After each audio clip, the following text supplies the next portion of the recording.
نحمدہ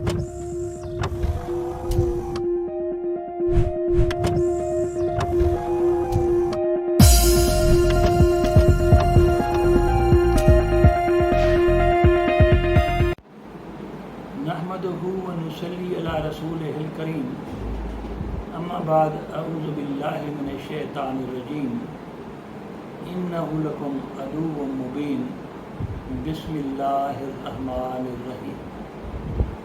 اکثر میرے اسٹوڈنٹس سوال کرتے ہیں کہ سر وٹنس تو سمجھ آتی ہے، یہ ہاسٹائل وٹنس کیا ہوتا ہے؟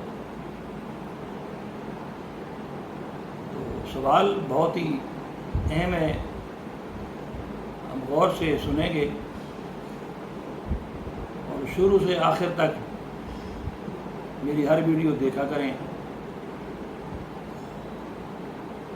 انسان جب سے آیا ہے اس میں لالچ، خوف، کوئی تمنا، لالچ یہ موجود ہے۔ جب بھی کوئی گواہ عدالت میں گواہی دینے جاتا ہے، یہ چیزیں ہم کراس ایگزامینیشن کے ذریعے اس سے پوچھتے ہیں۔ ہاسٹائل وٹنس ایسے گواہ کو کہتے ہیں کہ جو عدالت کے روبرو حاضر ہو۔ مثال کے طور گواہ تو تھا وہ پلینٹف کا، مدعی کا گواہ تھا، لیکن وہ عدالت میں آ کر مدعی کے خلاف ہی بول رہا ہے، جو باتیں ہیں دعوے کی متعلق جو بھی چیزیں ہیں اسے کنٹراڈکٹ کیے جا رہا ہے۔ تو پلینٹف کا جو کونسل ہوگا، جو وکیل ہوگا، وہ عدالت سے استدعا کرے گا کہ جناب یہ ہاسٹائل ہو گیا ہے، یعنی یہ منحرف ہو گیا ہے، اب میں بھی اس پر جرا کروں گا۔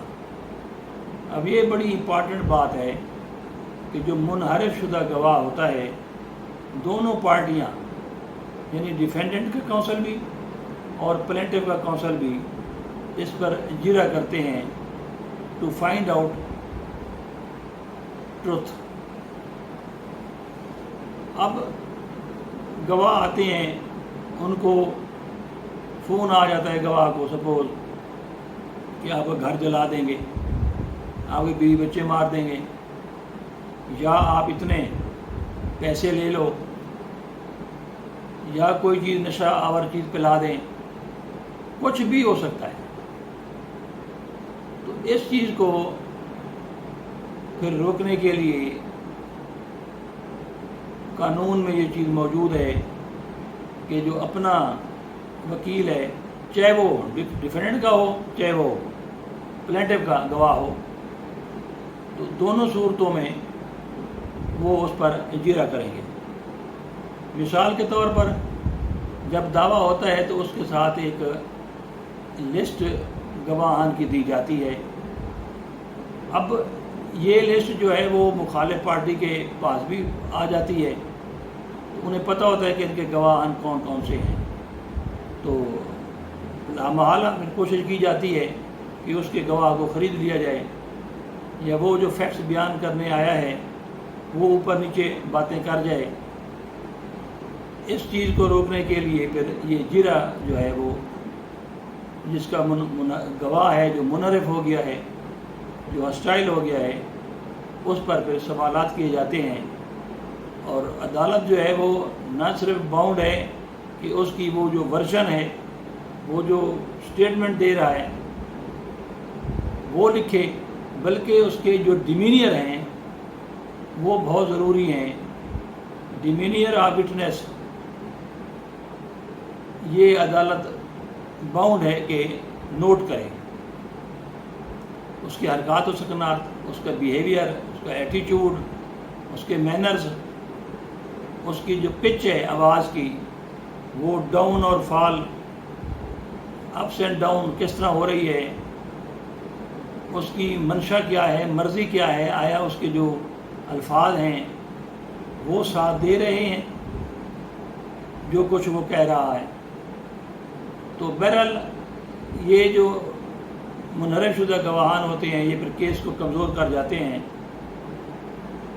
لیکن اس کے لیے جو چارہ کار ریمیڈی موجود ہے وہ کراس ایگزامینیشن کی ہے. اگر اچھے انداز سے اس پر جرح کر لی جائے، اس کی ویراسٹی، اس کی ٹروتھفلنس اس کراس ایگزامینیشن کے ذریعے یعنی وہ عدالت کے سامنے رکھ دی جائے، تو وہ پھر پلینٹو ہو یا ڈیفینڈنٹ ہو وہ بچ جاتا ہے. اس کی جو شارپ سوورڈ ہے، جو تیز دو دھاری تلوار ہے، اس سے بچا جا سکتا ہے.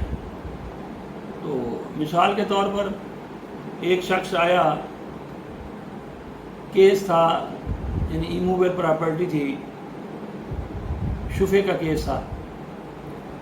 اب شفا میں آپ نے اگر میرے پریویس لیکچر سنا ہو تو اس میں 3 طلبات ہوتی ہیں. طلب مواسبت میں نے آپ بتائی تھی، تو اب وہ بتانی ہوتی ہے کہ کون سا وینیو تھا، جگہ کون سی تھی، اور وہ جو منحرف شدہ گواہ ہے وہ جگہ ہی غلط بتا دے تو شفے کا کیس تو ختم ہو گیا. یا اتنا پوچھ لیا جائے کہ ٹائم کیا تھا اور وہ منحرف شدہ گواہ ہے وہ ٹائم بھی غلط بتا دے.